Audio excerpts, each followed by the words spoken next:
While you were watching the price chart last week, something happened in Washington that the mainstream financial press almost completely buried. The President of the United States went on record, publicly, by name, and told the banking sector to stop holding the crypto industry hostage. Not a staffer, not an advisor, not a tweet from a surrogate. The president himself called out the banks. He named them. He said their obstruction of the Genius Act is unacceptable. He said Americans deserve to earn more on their money. He said the banks are hitting record profits while fighting against the interests of the American people. And he said if the Clarity Act doesn't get done, this industry moves to China. Now, I want you to sit with that for a moment, because I have been saying exactly this in exactly these terms for months, and people told me I was biased, that I was a fanboy, that I was seeing what I wanted to see. Fine, but it's not me saying it anymore. It's the President of the United States, and that changes everything about how you should be reading this market right now. Let's go. Welcome back. I'm the Calm Analyst. This channel exists for one reason: to cut through the noise, ignore the hysteria, and give you a data-driven read on what is actually happening beneath the surface. No hype, no panic, no agendas. Today, we pull back the curtain on the biggest political battle crypto has ever faced, and we do it with receipts. Because the picture that emerges when you look at the full structure is not confusing. It is crystal clear, and once you see it, you cannot unsee it. Let's start with the hard truth. For months, the narrative being pushed across mainstream financial media has been a variation of the same story. The crypto industry is the problem. Coinbase is the problem. The platforms are too greedy. The technology is too risky. The consumer protections aren't there yet. And buried underneath all of that noise was the actual story.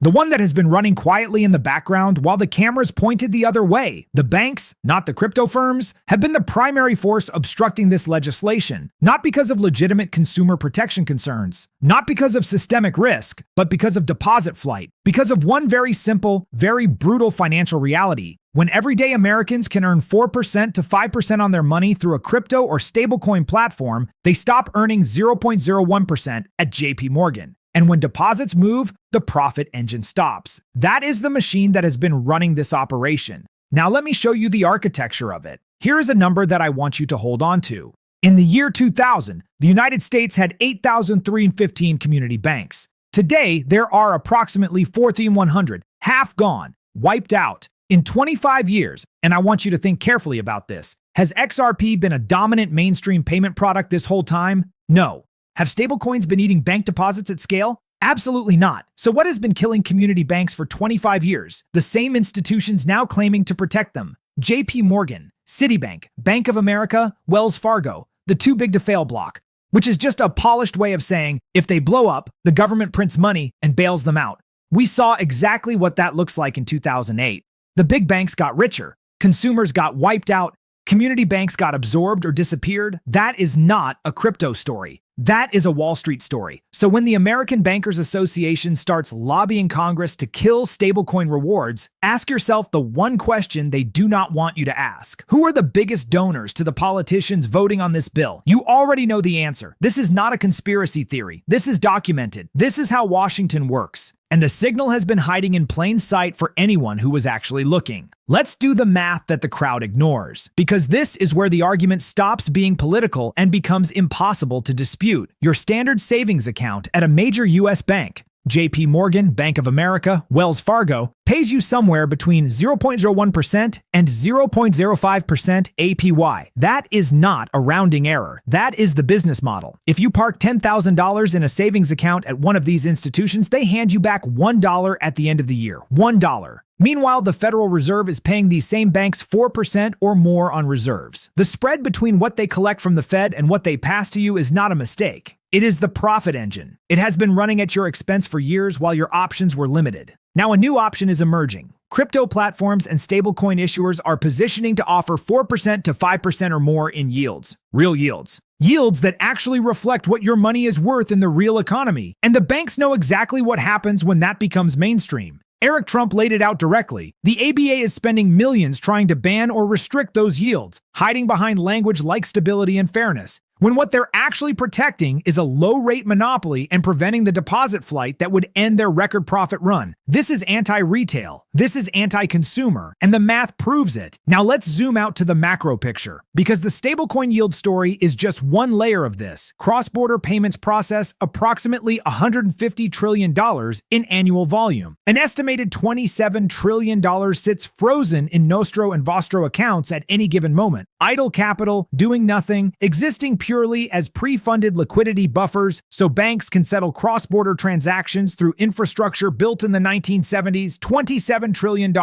locked, unproductive. A deadweight tax on the global financial system. That is the problem XRP's on-demand liquidity product was engineered to eliminate. And here is the design math that most retail investors completely miss. A higher XRP price doesn't make the system more expensive to run. It makes it more efficient. To move $1 billion through an ODL corridor at $2 per XRP, you need 500 million tokens as a working float. At $10, you need 100 million. At $50, 20 million. The price and the efficiency are directly correlated. That is not a prediction. That is an engineering requirement built into the protocol. And the institutions currently building on these rails understand that requirement. They have done the math. They are positioning accordingly. The Forex market runs $7.5 trillion every single day. The derivatives market sits at an estimated $1.2 quadrillion in notional value. If XRP rails capture even a fraction of 1% of that annual flow as a bridge asset, the numbers dwarf where the price sits today by orders of magnitude. This is not speculation. It is the logical mathematical outcome of the infrastructure currently being assembled in plain sight. Now let's stack the evidence. Because what makes this moment different from every other moment in crypto history is not one signal. It is every signal converging at the same time.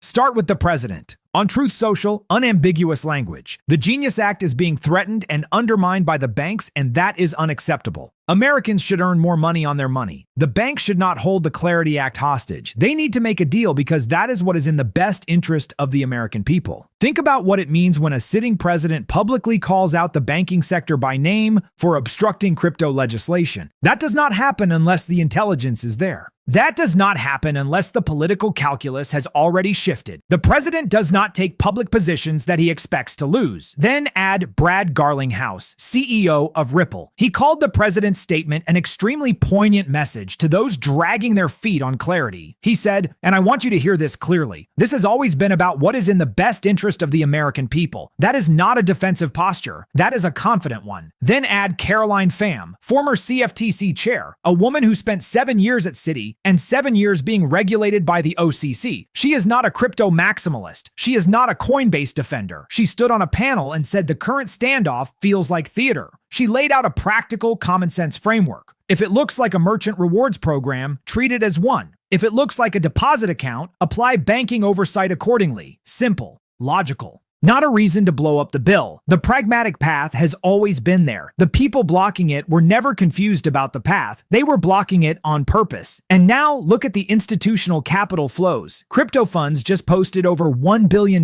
in weekly inflows, the largest single week since January, breaking a 5-week outflow streak that totaled $4 billion in the wrong direction. Bitcoin led with $881 million. Ethereum pulled $117 million. Solana continues to lead altcoins with $156 million in cumulative inflows this year. The smart money is not waiting for perfect clarity to begin positioning. It is positioning ahead of it. That is what institutions do. They do not react to news. They front-run structure. And the structure they are front-running right now is the removal of the last remaining risk premium in this market. Regulatory uncertainty. When that premium disappears, the wait-and-see capital stops waiting, and that capital is not a trickle. It is a flood. Let me be specific about what is in front of us, because timing is where most analysis falls apart. The Genius Act has already passed the House with 78 Democrats crossing the aisle. 78. That is not a partisan bill anymore. That is a structural policy consensus. What is left is Senate reconciliation and the Clarity Act, the market structure bill that defines how digital assets are classified and regulated at the exchange level. The banks know that once the Clarity Act passes, their ability to obstruct is gone. The legal framework will be set, the institutional access gates will open, and the deposit flight they have been trying to prevent will begin regardless of what they do. That is why the pressure is so intense right now. This is their last real window to water this down or kill it entirely, and the president just publicly cut off that window. When a sitting president names an obstruction publicly and calls it unacceptable, the political cost of continuing that obstruction rises dramatically. Senators and representatives who have been quietly accepting bank lobbying money now have to weigh that against a president who has made this a stated strategic priority. On top of that, there is a geopolitical dimension that is accelerating the timeline beyond what most people appreciate. Iran has a $7.8 billion crypto shadow economy operating right now, specifically designed to circumvent sanctions and move value outside the reach of the traditional financial system. Russia has a stablecoin infrastructure larger than Tether. These are not future threats. They are current operational realities. When the United States looks at adversarial nations already running advanced crypto economies that bypass the dollar, bypass SWIFT, and bypass every lever of financial control the West has built, the calculus on regulatory clarity changes overnight. This is no longer about consumer protection and bank deposits. This is about geopolitical dominance. The president said it plainly. We want to be dominant in crypto, and strategic objectives with national security implications do not get indefinitely delayed by bank lobbyists. The fuse is lit. The countdown has begun. Let me bring this to the point that I think matters most right now. Every major catalyst for crypto has already played out, except one. The ETF approvals happen. The regulatory lawsuits are resolving. The institutional infrastructure is being built. The on-chain data is clean. The geopolitical use case has been validated in real time by adversarial nations. The President of the United States is publicly fighting the banks on behalf of this industry. The one remaining catalyst, the one that has not yet arrived, is clarity. The Clarity Act is the last gate. And here is what happens the moment that gate opens. The risk premium that has kept cautious capital on the sidelines disappears overnight, not gradually.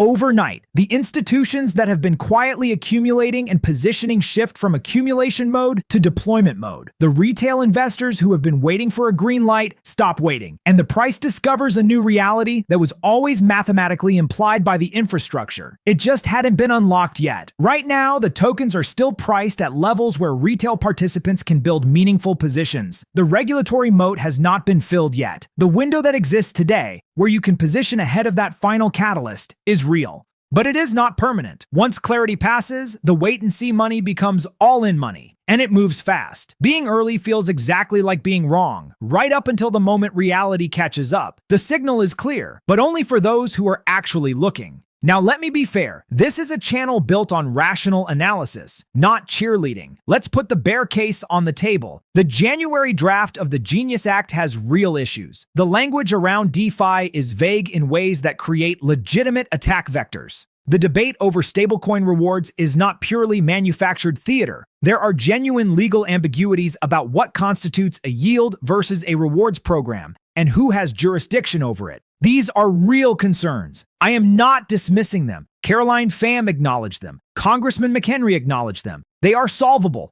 The duck test she outlined, if it looks like merchant rewards, treat it as merchant rewards. If it looks like a deposit account, apply banking oversight. Is a workable, pragmatic framework that any rational actor would accept if their actual goal was consumer protection. The goal of the banks is not consumer protection. The goal is deposit retention. And those two goals are not the same thing. The president just stripped the banks of their cover story publicly and nationally. The protecting community banks argument, the argument that has been used for months to justify obstruction, just lost its credibility in front of the entire country. What comes after that is not a longer delay. What comes after that is a forced resolution. The bear case requires believing that the president overplays his hand, the banks find a new cover story, and the legislation stalls indefinitely. That is possible. But the political momentum has shifted in a direction that makes that scenario progressively harder to sustain. Here is what I want you to take away from everything we've covered today. The president publicly named the banks as the obstruction. A former CFTC chair who spent 14 years in traditional finance called the standoff theater and laid out a clear resolution path. Brad Garlinghouse called it a poignant message to those dragging their feet. Institutional Capital just posted its largest weekly inflow since January. On-chain data shows the major selling pressure from long-term holders has cleared, and geopolitical reality has elevated crypto clarity from a regulatory preference to a stated strategic national objective.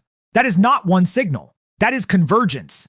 The crowd is still focused on the noise, the back and forth headlines, the lobbyist statements, the political theater. And that is exactly where the crowd should stay, because it creates the environment where the informed can still move without being front run. You and I are not the crowd. We don't react to headlines. We read the structure. And the structure right now is pointing in one direction with a clarity I have not seen in this market before. The last gate is being forced open. The only question is who is still positioned when it swings. I want to hear from you directly. Now that the president has publicly called out the banks by name, do you think the Clarity Act gets done this year? Drop your answer below. One word is enough. Yes, no, or the one word that describes what you're watching most closely right now. If this is the kind of analysis you've been missing everywhere else, you already know what to do. The subscribe button is right there. In a market fueled by emotion and noise, we thrive on data and composure. Stay patient, stay rational. The math doesn't lie. The institutions don't position without certainty. And the window, today, right now, is still open. I'm the calm analyst. We don't wait for the future.